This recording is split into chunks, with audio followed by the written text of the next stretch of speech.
Sejam bem-vindos à apresentação do projeto Autismo, Capacitismo e Inclusão, Perspectivas e Desafios. Este trabalho foi desenvolvido na disciplina de Redação Técnica sob orientação da professora Judite Almeida. Nosso objetivo central é analisar de forma direta e fundamentada as barreiras estruturais impostas pela sociedade às pessoas autistas, ao mesmo tempo em que destacamos as potencialidades reais da neurodiversidade. Não se trata apenas de entender o autismo, mas de questionar o ambiente que define o que é considerado normal.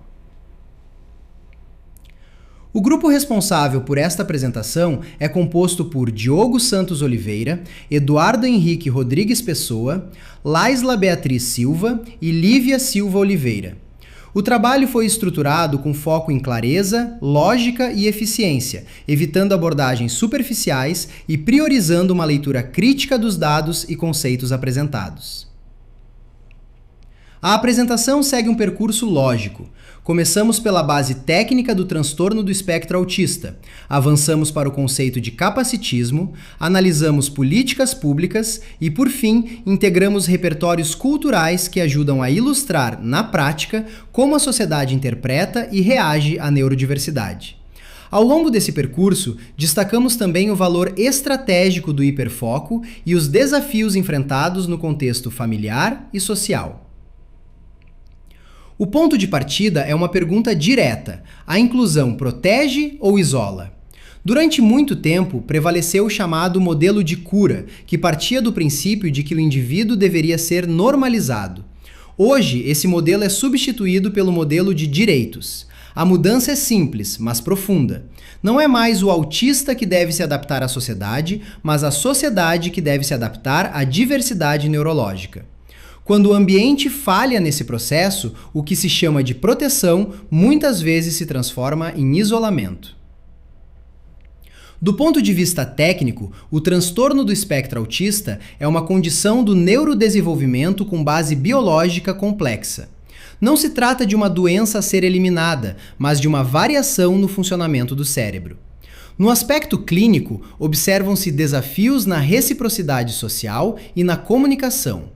Já no aspecto comportamental, aparecem padrões repetitivos e interesses restritos, que muitas vezes são interpretados de forma equivocada, mas que na prática funcionam como mecanismos de organização e estabilidade para o indivíduo. Um erro comum é falar em grau de autismo. O termo correto é nível de suporte. Essa classificação vai do nível 1, que requer suporte, até o nível 3, que exige suporte muito substancial. Essa abordagem desloca o foco da ideia de gravidade para a ideia de necessidade. O objetivo deixa de ser rotular e passa a ser garantir funcionalidade, autonomia e participação ativa na sociedade. Dentro desse cenário, surge o conceito de capacitismo. Trata-se de um julgamento baseado em um padrão considerado ideal de funcionamento. Quando a mente neurotípica é tratada como referência absoluta, qualquer divergência passa a ser vista como falha. O resultado disso é direto. A exclusão não acontece por causa da condição do indivíduo, mas pela incapacidade do ambiente de se adaptar às diferenças. O capacitismo se manifesta de formas práticas e recorrentes. A primeira é a infantilização, que retira a autonomia do indivíduo ao tratá-lo como incapaz. A segunda é a invalidação, quando a chamada aparência funcional é usada para negar a necessidade de suporte. E a terceira é a exclusão técnica, que ocorre quando instituições deixam de oferecer ferramentas básicas de acessibilidade cognitiva. Essas três barreiras combinadas limitam participação e reforçam desigualdades. Diante disso, o papel do Estado se torna fundamental. Políticas públicas eficazes não podem ser baseadas em achismos ou assistencialismo. Elas precisam ser construídas a partir de evidências científicas e práticas comprovadas. A transição do modelo de caridade para o modelo de direitos não é apenas uma questão ética, mas também estratégica, pois reduz custos sociais a longo prazo e promove maior eficiência na inclusão.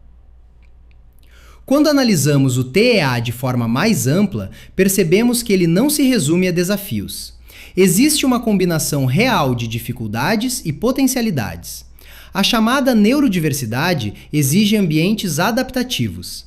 Interesses restritos, por exemplo, não devem ser vistos apenas como limitações, mas como estruturas que organizam o pensamento e podem se transformar em especialização técnica.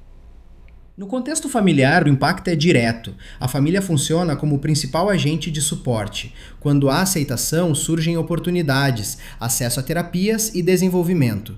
Por outro lado, a negação do diagnóstico representa o maior risco, pois bloqueia intervenções essenciais e aprofunda o isolamento, criando um ciclo difícil de romper.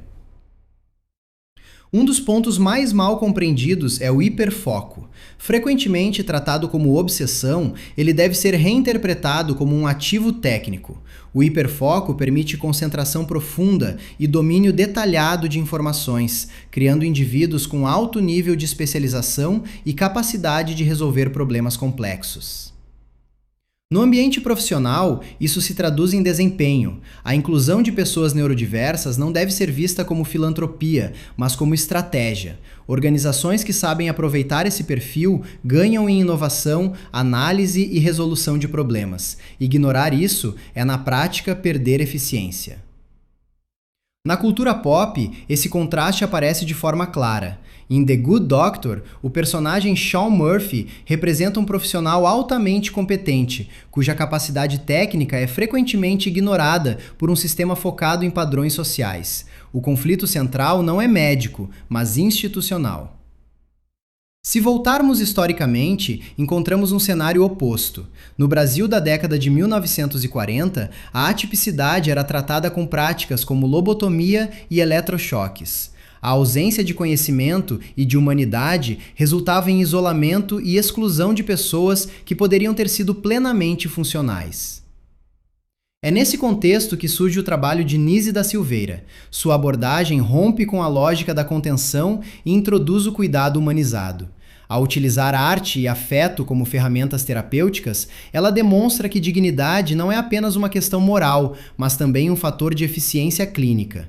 Seu legado redefine a forma como entendemos tratamento e inclusão.